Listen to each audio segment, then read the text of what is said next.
morning, all students. Myself, Pritam Singh, Assistant Professor, Government College, Karoli. Dear students, हम कल continue बात कर रहे थे। कल टॉपिक में बीबीटी की लिमिटेशंस हमने पढ़ी थी और बीबीटी की लिमिटेशंस यानी बीबीटी की जो सीमा या बीबीटी की जो असफलताएं थी, इसीलिए सीएफटी का कंसेप्ट आया, क्रिस्टल फील्ड थ्योरी या क्रिस्टल क्षेत्र सिद्धांत। क्योंकि कल बताया था कि बीबीटी बहुत सारी बातों को एक्सप्लेन नहीं कर सका, है ना। तो जैसे क्यों तो आंतरिक कक्षक बनते हैं, आंतरिक कक्षक संकुल बनते हैं, क्यों बाह्य कक्षक संकुल बनते हैं, है ना। क्यों कॉपर और कोबाल्ट जैसे कॉम्प्लेक्सेज में इलेक्ट्रॉन निम्न ऊर्जा स्तर से उच्च ऊर्जा स्तर में चला जाता है, वो ऊर्जा कहाँ से आती है ना। ये सारे जो कंसेप्ट हैं उनको बीबीटी एक्सप्लेन नहीं कर सका, इसीलिए आवश्यकता पड़ी CFT, it means crystal field theory की, यानी क्रिस्टल से सिद्धांत तब आया जब बीबीटी असफल रहा। तो देखिए क्रिस्टल क्षेत्र सिद्धांत है, ये जो कंसेप्ट था सीएफटी का, ये बेसिकली संकुलम जो कॉम्प्लेक्सेस होते हैं उसमें धातु और लिगेंड जो आपस में एक दूसरे से परस्पर जुड़े रहते हैं, संकुल बनाते हैं। धातु और लिगेंडों में जो इलेक्ट्रोस्टैटिक अट्रैक्शन फोर्स होता है उसके द्वारा बंधे रहते हैं। जो लिगेंड और धातु है, स्थिर विद्युत आकर्षण जो बल होता है उसके द्वारा ये बंधे रहते हैं, ठीक है। तो क्रिस्टल क्षेत्र जो क्रिस्टल फील्ड सिद्धांत है या क्रिस्टल फील्ड थ्योरी है, वो बेसिकली इस कंसेप्ट पर ही बेस है कि धातु और लिगेंड आपस में स्थिर विद्युत आकर्षण बल द्वारा बंधे रहते हैं, ठीक है। इस कंसेप्ट पर काम करती है सीएफटी की थ्योरी। अब सीएफटी से पहले हमको पता होना चाहिए कि सीएफटी में जो क्रिस्टल फील्ड थ्योरी है उसमें डी ऑर्बिटल्स आते हैं, ठीक है। डी ऑर्बिटल्स की शेप क्या होती है ना, उनकी साइज क्या होती है, शेप क्या होती है, ये सारा कंसेप्ट सीएफटी में आता है। तो सीएफटी में आगे पढ़ने से पहले अपन बात करते हैं डी कक्षकों की आकृति पर, क्योंकि डी जनरेट डी ऑर्बिटल्स होते हैं 5, ठीक है। D x Y, D Y Z, D x Z, D x square to Y square and D Z square. ये 5 डी ऑर्बिटल्स होते हैं, डी के 5 कक्षक होते हैं। तो ये पाँचों की पांचों डिजेनरेट ऑर्बिटल्स होते हैं डी के, ठीक है। तो इनकी जो शेप है उसकी अपन बात करते हैं, इनकी जो आकृति है उसकी अपन बात करते हैं। देखिए डी कक्षकों की जो आकृति है बेसिकली वो द्विडम्बलाकार होती है, ठीक है। द्विडम्बलाकार इनकी शेप होती है। जैसे अपन बात करते हैं डी एक्स वाई, ठीक है। तो डी एक्स वाई जो ऑर्बिटल्स है, देखिए इसकी एक्सेस देखिए, एक्स वाई और जेड, तीन डायरेक्शंस होती हैं। इन एक्सेसों में जो डी एक्स वाई है वो कहाँ सिचुएटेड हो रहा है उसको देखिए आप। तो देखिए एक आ रहा है इसका एक्स और वाई के बीच में, ठीक है। एक आ रहा है जेड पर, एक्सेस पर। तो ये डी एक्स वाई का कंसेप्ट होता है। ऐसे ही डी बाई जेड का कंसेप्ट देखिए आप। डी बाई जेड में अपन बात करते हैं डी बाई जेड ऑर्बिटल्स की। तो डी बाई जेड ऑर्बिटल्स एक बाई और जेड के बीच में सिचुएटेड है एंड एक एक्स पर सिचुएटेड है। तो और इसी प्रकार डी एक्स जेड की बात करते हैं। तो डी एक्स जेड एक तो बाई पर सिचुएटेड है, ठीक है, एक तो बाई पर सिचुएटेड है, और एक ऑर्बिटल्स जो है वो सिचुएटेड है जेड के और एक्स के बीच में। तो डी एक्स जेड के कंसेप्ट यही है। और डी जेड स्क्वायर की अगर अपन बात करें तो जेड एक्स पर सिचुएटेड है और D x square to Y square X और वाई पर सिचुएटेड है। तो ये जो डी डम्बलाकार ऑर्बिटल्स हैं डी के, ये पांचों डी जनरेट ऑर्बिटल्स होते हैं डी में, ठीक है। तो ये जो ऑर्बिटल्स हैं 5 प्रकार के डी ऑर्बिटल्स होते हैं, d x Y, D Y Z, D x Z, D x square to Y square and D Z square. अपन अब बात करते हैं डी कक्षकों का क्रिस्टल फील्ड विभाजन, ठीक है। क्रिस्टल क्षेत्र में किस तरह से डी कक्षकों का विभाजन होता है।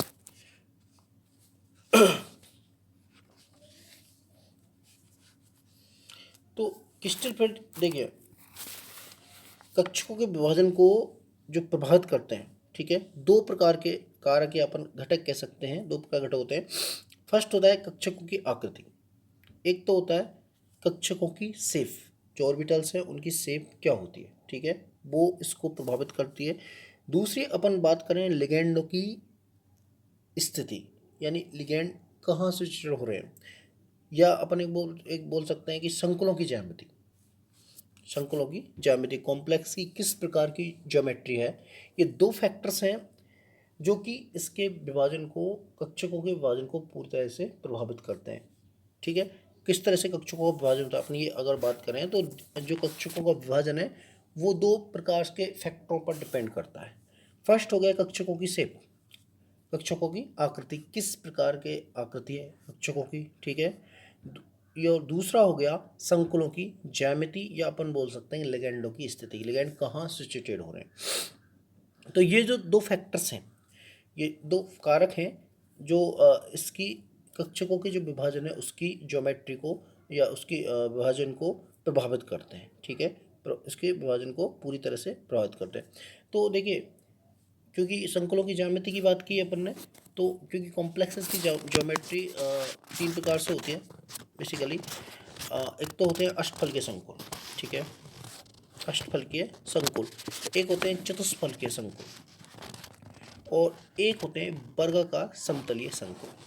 तो तीन प्रकार के मेनली संकुल जो कॉम्प्लेक्स है वो पाए जाते हैं, अष्टफलकीय संकुल, ठीक है, चतुष्फलकीय संकुल और वर्गाकार समतलीय संकुल। अपन सबसे पहले बात करते हैं अष्टफलकीय संकुलों में डी कक्षकों का फील्ड विभाजन, crystal presplitting of d orbitals in octahedral complexes. तो डी कक्षकों का फील्ड विभाजन है या अष्टफलकीय संकुलों में किस प्रकार से होता है, ठीक है, ये बात करते हैं सबसे पहले।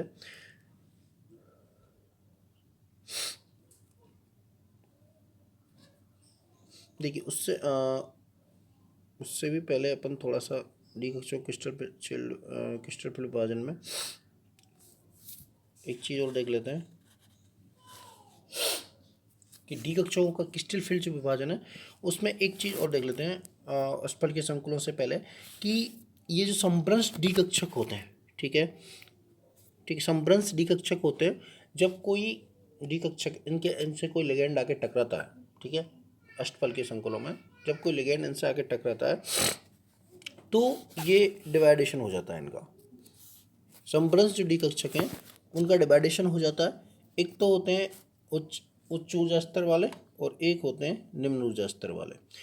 उच्च ऊर्जा स्तर वालों की अपन बात करें, ठीक है, उच्च ऊर्जा स्तर वाले जो कक्षक होते हैं वो कहलाते हैं ईजी कक्षक, ठीक है, और निम्न ऊर्जा स्तर वाले जो कक्षक कहलाते हैं वो कहलाते हैं T2G कक्षक।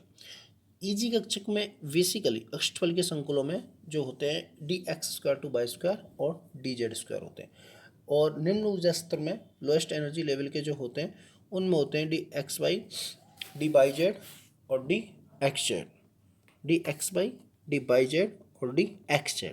तो ये तीन प्रकार के कक्षक होते हैं जो लोएस्ट एनर्जी लेवल के होते हैं, और dx² एंड dz², ये जो कक्षक होते हैं वो हाईएस्ट एनर्जी लेवल के कक्षक होते हैं। अब समभ्रंश कक्षक इसलिए कहा जाता है क्योंकि इनकी एनर्जी है डी कक्षकों की वो लगभग समान होती है, कब, जब तक इनसे कोई लिगेंड आके नहीं टकराता है तब तक ये समभ्रंश डी कक्षक होते हैं, और पांचों की ऊर्जा लगभग बराबर होती है, ठीक है।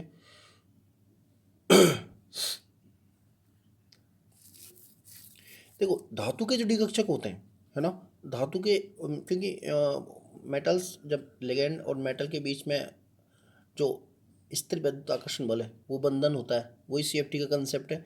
तो जब वे धातु के जो डी कक्षक होते हैं, ठीक है, उनकी जैसे समभ्रंशता समाप्त होती है तो उच्चतर ऊर्जा के जो डी कक्षक हैं उनकी कुल ऊर्जा वृद्धि तथा निम्नतम डी कक्षकों की ऊर्जा में कुल कमी समान होती है। ये ध्यान रखना है कंसेप्ट कि जैसे ही इनकी समभ्रंशता समाप्त होगी, यानी कि डिजेनरेट जो डी ऑर्बिटल्स हैं लगभग इक्वल एनर्जी वाले, जैसे ही कोई लिगेंड जब तक से जब आके टकराएगा ठीक है। जब इनसे लिगेंड आगे टकराएगा तो इनकी समभ्रंशता समाप्त हो जाएगी, यानी जो समान ऊर्जा के जो कक्षक थे वो अब समान ऊर्जा के नहीं रहेंगे, ठीक है। तो उस स्थिति में जो उच्चतर ऊर्जा के डी कक्षक हैं, जो ईजी कक्षक हैं, उनकी कुल ऊर्जा में वृद्धि, उच्च ऊर्जा स्तर के जो डी कक्षक हैं उनकी कुल ऊर्जा में जो वृद्धि हुई है वो, तथा निम्नतर जो डी कक्षकों की ऊर्जा, जो निम्नतम जो डी कक्षक है अपने D x Y, D Y Z और डी एक्स जेड, उनकी ऊर्जा में कुल कमी, ठीक है, वो दोनों समान होती है। दोनों क्या होती है? समान होती है, जिससे इनकी जो सकल ऊर्जा परिवर्तन है, अर्थात जो ऊर्जा में वृद्धि तथा कमी का जो योग है ना कंप्लीटली, वो क्या होता है? जीरो होता है। देखिए ये बिल्कुल एक कंसेप्ट, इसी कंसेप्ट पर काम करेगी सीएफटी, ध्यान रखना ये कंसेप्ट बहुत इंपॉर्टेंट है कि जो ईजी कक्षक हैं, ठीक है, उच्च ऊर्जा स्तर वाले, उनकी ऊर्जा में वृद्धि, क्योंकि हाईएस्ट एनर्जी लेवल जा रहे हैं यार, ऊर्जा में तो वृद्धि हो रही है ना, उनकी ऊर्जा में वृद्धि, तथा जो लोएस्ट एनर्जी लेवल वाले कक्षक हैं जैसे T two G, D x Y, D Y Z और डी एक्स जेड, ठीक है, तो इनकी ऊर्जा में टोटल जो कमी है और इनका जो डिफरेंस है दोनों का, टी टू जी का और ई जी का, वो क्या होता है? शून्य होता है, ठीक है। वो क्या होता है? इनका शून्य होता है। वृद्धि तथा कमी का जो योग है टोटल, वो क्या होता है? जीरो होता है। ये जो जीरो जो होता है इनका टोटल जो योग है, ये सेंटर ऑफ ग्रेविटी रूल्स कहलाता है, ठीक है। गुरुत्व के केंद्र का नियम कहलाता है, ठीक है। ये कंसेप्ट ध्यान रखना। ये जो उसके ईजी कक्षकों के कक्षकों में वृद्धि, ऊर्जा में वृद्धि उनकी कुल, तथा लोएस्ट एनर्जी लेवल के कक्षकों की ऊर्जा में कमी, इन दोनों का जो योग है वो ओवरऑल शून्य होता है, जीरो होता है। और ये जो जीरो होता है, ये जो है ये गुरुत्व के केंद्र का नियम कहलाता है, सेंटर ऑफ ग्रेविटी रूल्स कहलाता है, ठीक है। तो आज हमने ये बात की कि इनके डी ऑर्बिटल्स हैं कैसे डीजनरेट होती है और कैसे इनकी डीजनरेसी समाप्त होती है, ठीक है। तो डी कक्षों का प्रकार अपने आज पढ़ा, उनकी समभ्रंशता आज अपन ने पढ़ी और सेंटर ऑफ ग्रेविटी का रूल्स अपन ने आज पढ़ा, ठीक है। कल इसी क्रम में आगे पढ़ेंगे डी कक्षकों का फील्ड विभाजन। Thank you.